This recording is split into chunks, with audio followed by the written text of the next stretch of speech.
O Catecismo em um ano.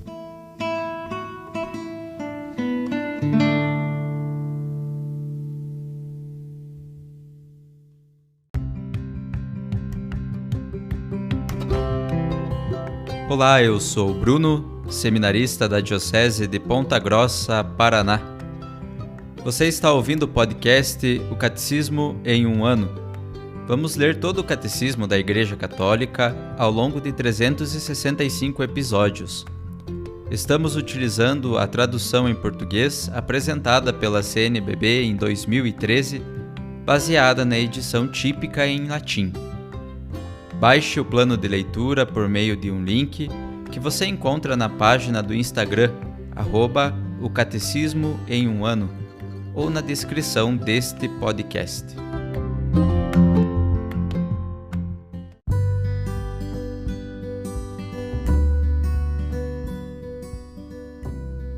Estamos no dia 219 do nosso podcast, o Catecismo em um ano. Na terceira parte do nosso catecismo, a vida em Cristo.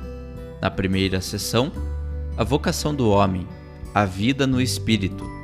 No capítulo 1, sobre a dignidade da pessoa humana.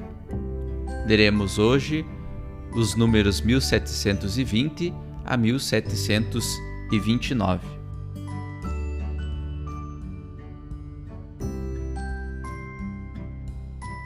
Terceiro, a bem-aventurança cristã.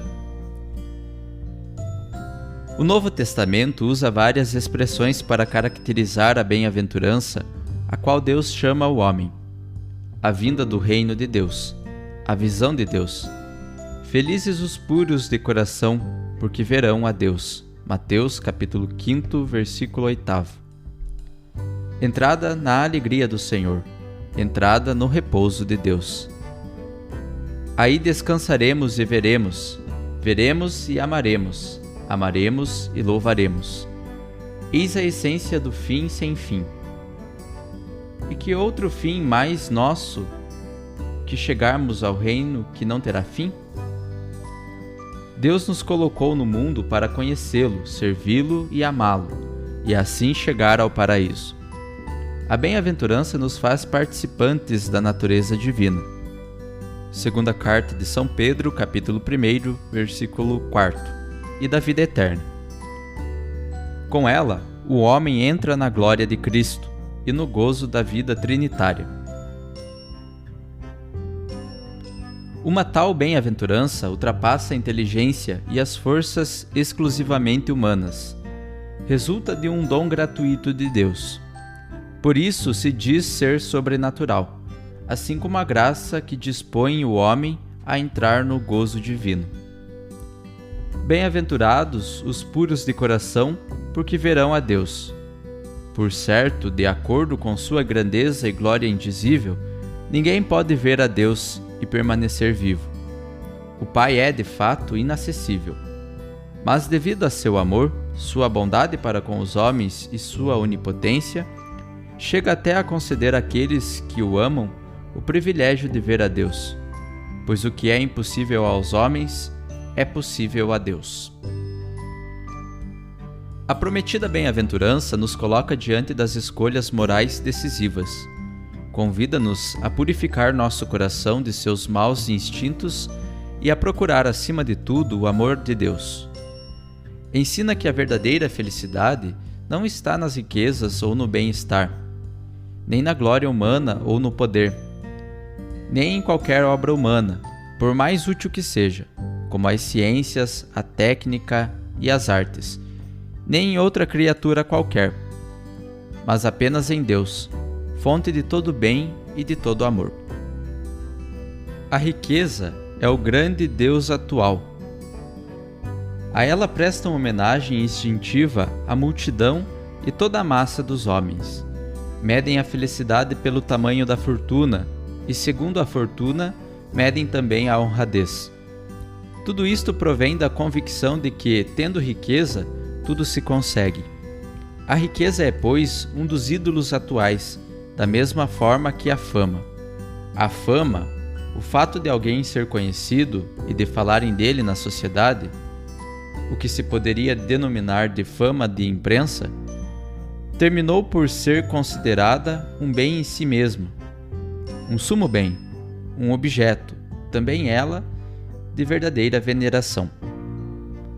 O Decálogo, o Sermão da Montanha e a Catequese Apostólica nos descrevem os caminhos que levam ao reino dos céus. Neles nos engajamos, passo a passo, pelas ações de todos os dias, sustentados pela graça do Espírito Santo. Fecundados pela palavra de Cristo, damos aos poucos frutos na Igreja para a glória de Deus.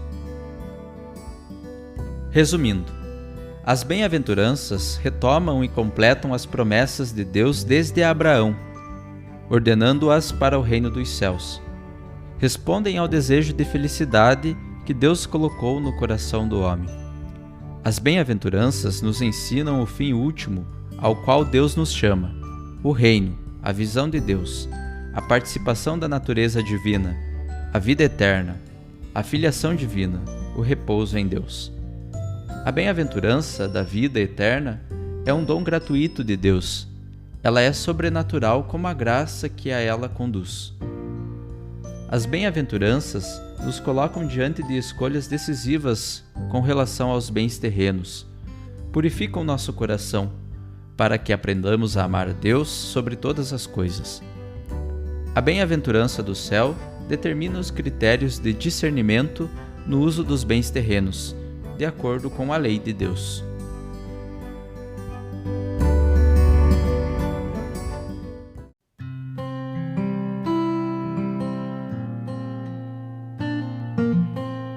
Olá, eu sou Yuri, seminarista da Diocese de Ponta Grossa, no Paraná. Como um comentário adicional ao episódio de hoje, nós vamos ler uma homilia do Papa São João Paulo II, do dia 24 de março de 2000.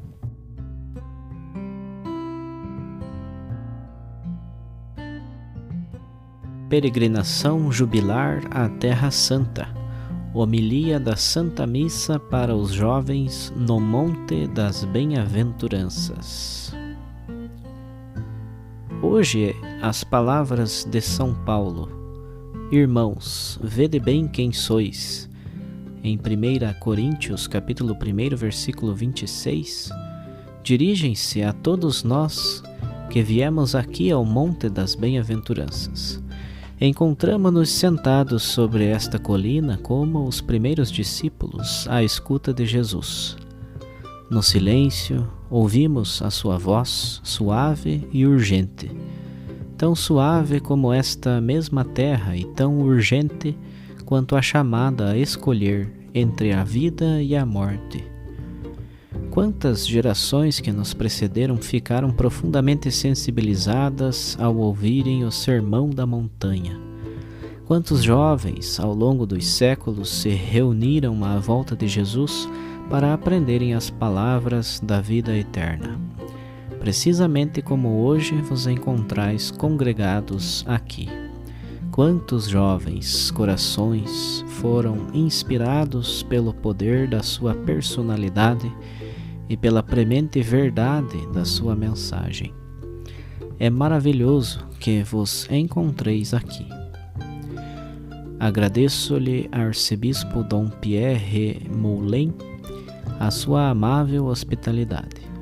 Peço-lhe a gentileza de transmitir a minha sincera saudação à inteira comunidade greco-melquita, à qual Vossa Excelência preside. Faço extensivos os meus votos fraternos aos numerosos cardeais, ao patriarca Sabá, aos bispos e sacerdotes aqui reunidos. Saúdo os membros das comunidades latina, maronita, síria, armênia e caldeia, assim como todos os nossos irmãos e irmãs das outras igrejas cristãs e comunidades eclesiais. Dirijo uma especial palavra de agradecimento aos nossos amigos muçulmanos que se encontram aqui e aos membros da fé hebraica. Este grandioso encontro é como que um ensaio para o Dia Mundial da Juventude que se há de realizar em Roma no próximo mês de agosto. O jovem que tomou a palavra prometeu que tereis outra montanha, o Monte Sinai. Há precisamente um mês tive a graça de ir ali onde Deus falou a Moisés e comunicou a lei, escrita pelo dedo de Deus, em tábuas de pedra.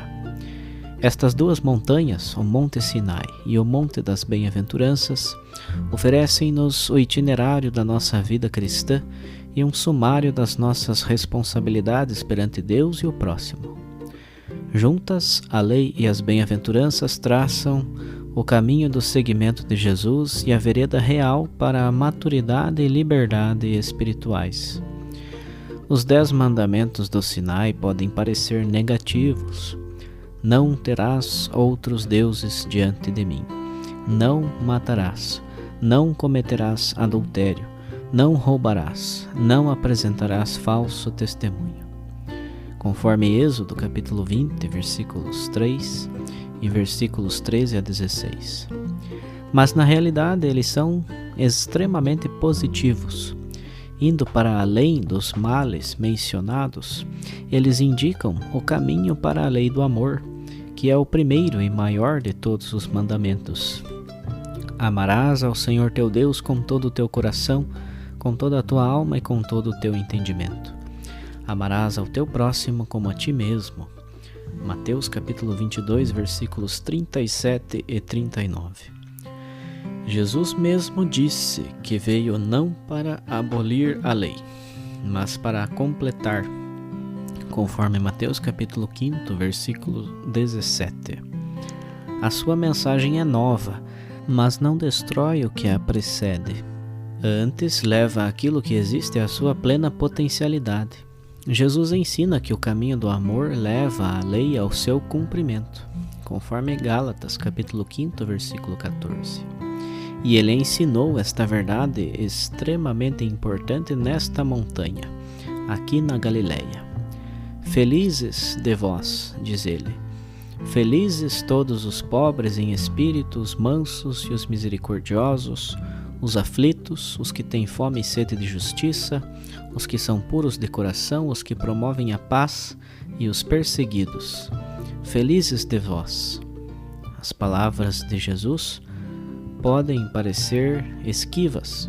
É estranho que Jesus exalte aqueles que o mundo geralmente considera frágeis. Ele diz-lhes: felizes de vós, que pareceis derrotados, porque sois os verdadeiros vencedores, os autênticos vencedores. O reino do céu é vosso. Pronunciadas por ele, que é manso e humilde de coração, estas palavras apresentam um desafio que exige uma profunda e permanente metanoia do espírito, uma grande transformação do coração. Vós, jovens, compreendereis por que motivo esta mudança de coração é necessária. Porque estáis conscientes de que há outra voz dentro de vós e ao vosso redor, uma voz contraditória. Trata-se de uma voz que diz: felizes os soberbos e violentos, aqueles que progridem, custe o que custar, os que não têm escrúpulos, os impiedosos e os desonestos, aqueles que promovem a guerra e não a paz, os que perseguem as pessoas que se lhes apresentam como obstáculo ao longo do caminho. E parece que esta voz tem sentido num mundo onde os violentos com frequência triunfam e os desonestos dão a impressão de alcançar o sucesso. Sim, diz a voz do mal, são aqueles que hão de vencer, felizes deles. Jesus transmite uma mensagem muito diferente. Não distante deste lugar, chamou os seus primeiros discípulos, da mesma forma que agora vos chama a vós. A sua chamada sempre exigiu uma escolha entre as duas vozes que concorrem para conquistar o vosso coração, até mesmo agora, aqui nesta montanha. A voz entre o bem e o mal, entre a vida e a morte. Os jovens do século XXI, que voz preferem seguir? Depositar a vossa fé em Jesus significa escolher acreditar naquilo que ele diz, por mais estranho que isto possa parecer, e escolher a rejeição das pretensões do mal, por mais sensíveis ou atraentes que elas possam ser. Em última análise, Jesus não só proclama as bem-aventuranças, ele vive as bem-aventuranças, ele é as bem-aventuranças. Olhando para ele, descobrireis o que significa ser pobre em espírito, manso e misericordioso, aflito, ter fome e sede de justiça, ser puro de coração, promover a paz, ser perseguido. Eis porque ele tem o direito de dizer: vinde, segui-me. Ele não diz simplesmente: fazei o que vos digo, mas sim: vinde, segui-me. Vós escutais a sua voz nesta montanha e acreditais naquilo que ele diz. Todavia, assim como os primeiros discípulos do mar da Galileia, também vós deveis abandonar as vossas barcas e redes. E isto nunca é fácil, sobretudo quando deveis enfrentar um futuro incerto e sois tentados a perder a confiança na vossa herança cristã. No mundo de hoje, ser um bom cristão pode parecer algo que está acima das vossas forças. Mas Jesus não fica a olhar, deixando que enfrenteis sozinhos este desafio. Ele está sempre convosco para transformar a vossa debilidade em fortaleza. Confiai nele quando diz: basta-te a minha graça, pois é na fragilidade que a força manifesta todo o seu poder. Segunda carta aos Coríntios, capítulo 12, versículo 9. Os discípulos passaram muito tempo com o Senhor. Eles conheceram-no e amaram-no profundamente. Descobriram o significado daquilo que certa vez o apóstolo Pedro disse a Jesus: a quem iremos, Senhor? Tu tens palavras de vida eterna. João capítulo 6, versículo 68. Descobriram que as palavras de vida eterna são as palavras do Sinai e as palavras das bem-aventuranças. E esta foi a mensagem que eles espalharam em toda a parte. No momento da sua ascensão, Jesus confiou aos seus discípulos uma missão e esta certeza: toda a autoridade me foi dada no céu e na terra. Portanto, ide e fazei com que todos os povos se tornem meus discípulos. Eis que eu estarei convosco todos os dias, até ao fim do mundo. Mateus capítulo 28, versículos 18 a 20.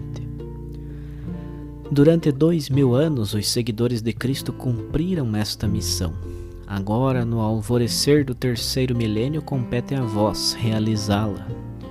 Cabe a vós ir pelo mundo afora para anunciar a mensagem dos 10 mandamentos e das bem-aventuranças. Quando Deus se pronuncia, fala de coisas que têm a máxima importância para cada pessoa. Para as populações do século XXI, em não menor medida do que para aquelas do século I. Os 10 mandamentos e as bem-aventuranças falam da verdade e da bondade, da graça e da liberdade, de tudo o que é necessário para entrar no reino de Cristo. Agora cabe a vós ser corajosos apóstolos desse reino.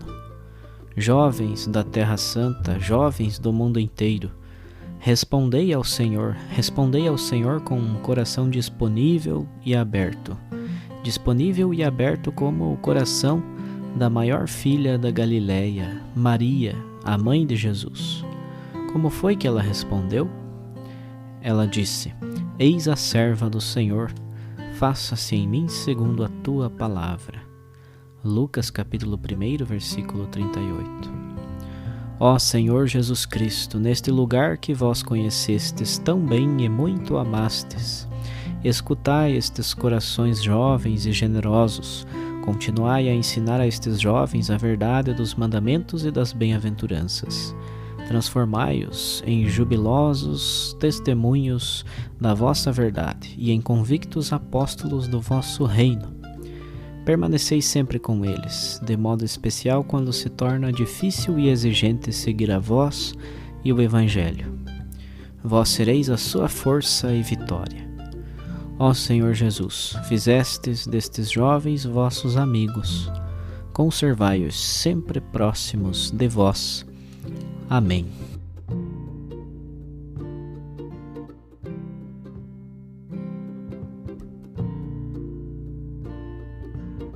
Os textos das catequeses papais encontram-se na íntegra no site da Santa Sé, vatican.va.